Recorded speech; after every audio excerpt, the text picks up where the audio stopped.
A funeral is supposed to be a place of truth, a room where the masks come off, where the things that went unsaid during a life finally get said over it, where people stand up and try, however imperfectly, to account for who someone actually was.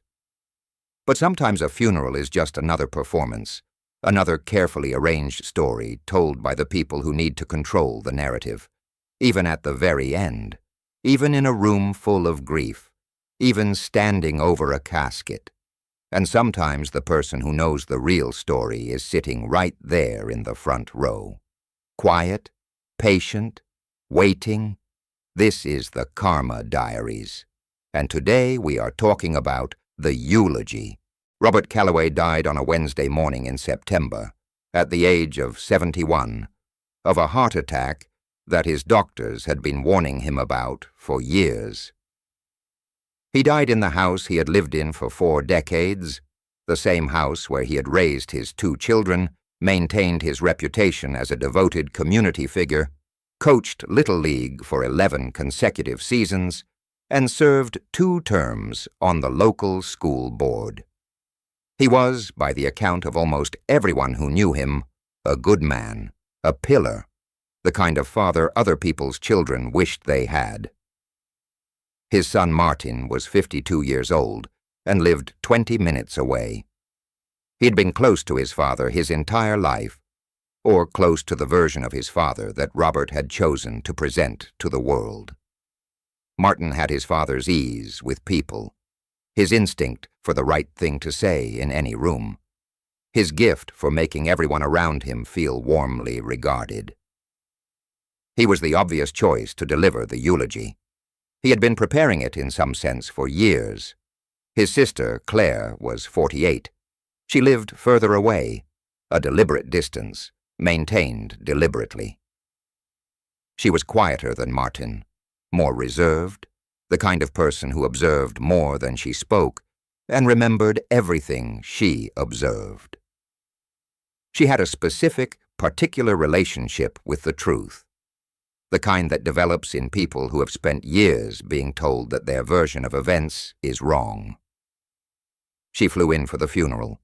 She sat in the front row of the church.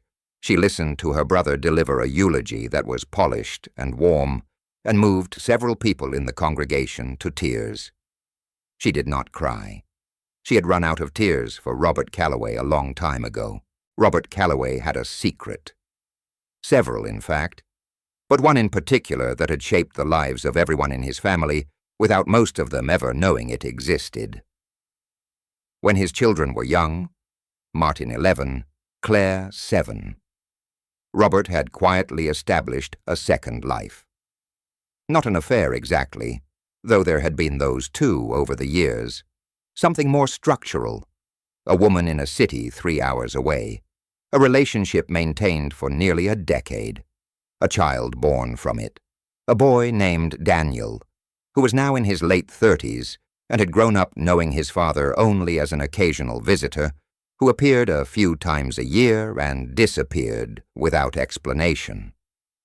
Claire had found out when she was 19, not from her father, from a letter she had found by accident in a box of documents her mother had kept hidden in a closet, the kind of secret a woman keeps, not because she approves of it, but because she has calculated that the truth would cost more than the silence.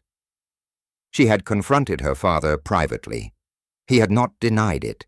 He had explained it, which is different, with the particular fluency of a man who had long since made peace with his own choices and expected the people around him to do the same.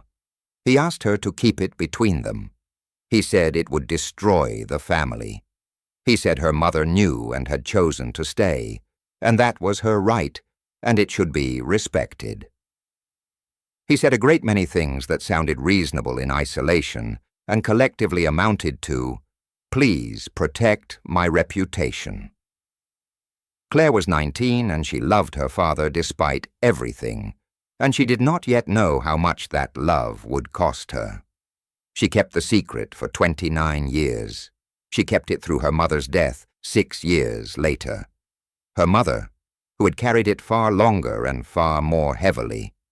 She kept it through family Christmases and birthday dinners, and the years of watching her father be celebrated by a community that knew only the version he had curated for them. She kept it through occasional contact with Daniel, who had eventually found her through ancestry records, and who was quiet and careful and bore a resemblance to their father that made her catch her breath the first time she saw his photograph. She kept it until the Wednesday in September when her father died. And then she sat in the front pew of a church and listened to her brother eulogize a man he did not fully know. And she decided she was done. She did not stand up in the church and interrupt the eulogy. She was not interested in spectacle. She had never been interested in spectacle. That had always been more her father's domain. The careful management of what was visible, the precise control of what each audience saw. Claire operated differently. The reception was held at the family home afterward, the same house, the same rooms where she had grown up. People moved through them with plates of food and gentle voices, sharing memories of Robert, telling the same kinds of stories people tell at these events. The warmth, the humor, the little moments of generosity that accumulate into a legacy. Claire moved through the rooms, too, and she talked to people, one at a time, quietly, in the way of someone having individual conversations rather than making announcements. She talked to her father's oldest friends. She talked to the neighbors who had known the family for decades. She talked to a few of her father's colleagues from the school board. She told them the truth. Calmly, without drama, with the specific clarity of someone who has been holding something for a very long time and has finally set it down on a surface where it can be properly seen. She told them about the other family, about Daniel, about the years her mother had spent carrying knowledge that no one had asked her to carry, about the 19-year-old version of herself standing in a kitchen being asked to protect a secret that was not hers. She did not exaggerate. She did not editorialize. She simply told what had happened to one person, and then another, moving through the reception the way water moves, finding every available path, filling every available space. By the time the afternoon was over, the story had moved through the room like a current. Martin found her near the end of the evening by the back door. His face was a specific shade of pale that she had never seen on him before. He said, "Why would you do this today, at his funeral?" Claire looked at him for a moment. She said, "He had a eulogy. I thought he should also have an accounting." She picked up her coat. She said goodbye to the people near the door.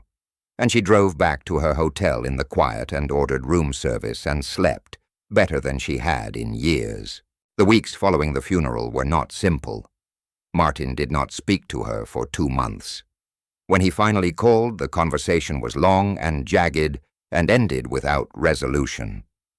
He felt she had desecrated something. She felt she had finally told the truth about something. They were both right, in different ways, and that was a complexity neither of them could fully resolve in a single phone call. Several of her father's friends withdrew from the family entirely. People for whom the image of Robert Calloway had been important in ways that their reality could not accommodate. She understood this, even as it confirmed everything she had always known about why the secret had been kept. Daniel, when she called to tell him what she had done, was quiet for a long time. Then he said, "I didn't ask you to do that." She said she knew. She said she had done it for herself as much as anyone. She said she was sorry it had taken her this long, and that she understood if he needed time to sit with all of it.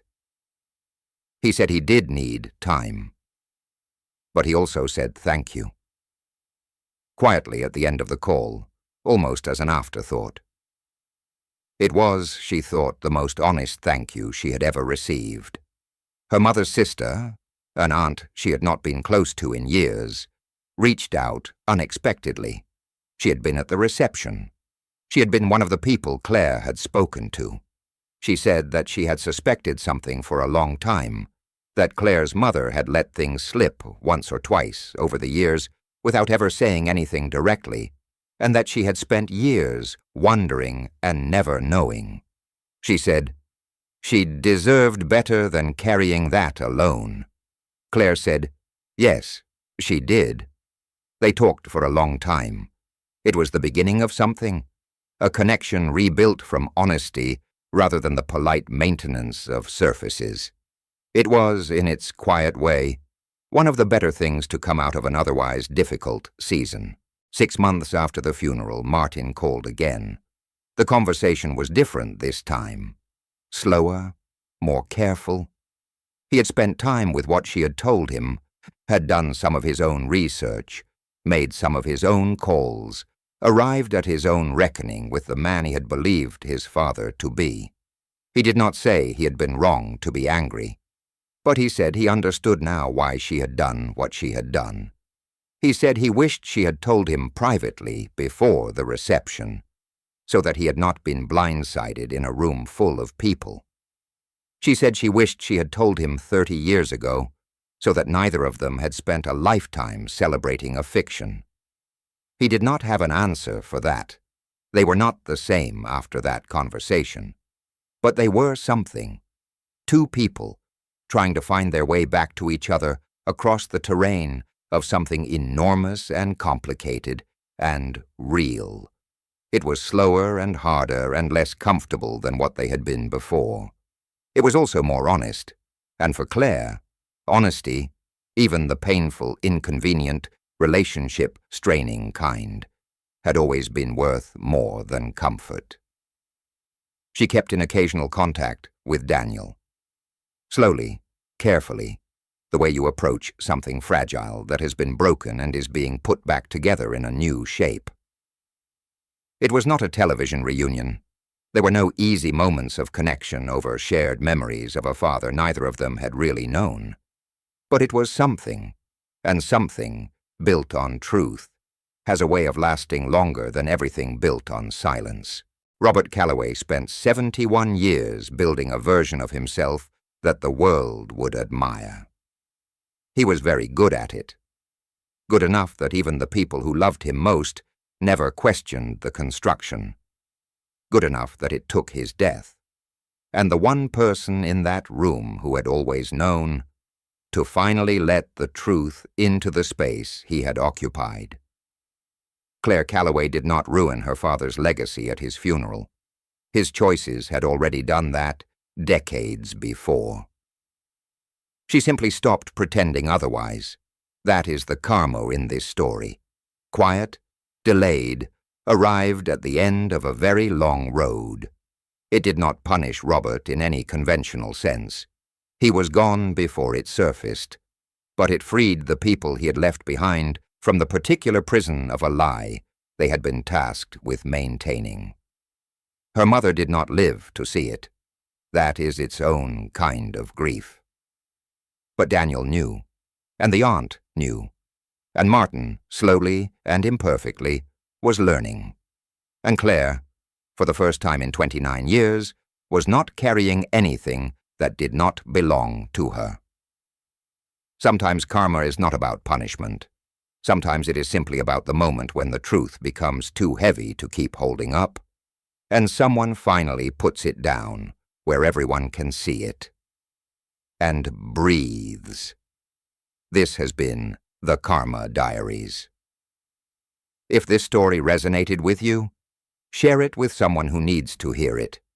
And if you are holding something that has been waiting for you to put it down, you will know when the time is right. Until next time, tell the truth while you still can, because the silence you protect today is the weight someone else carries tomorrow.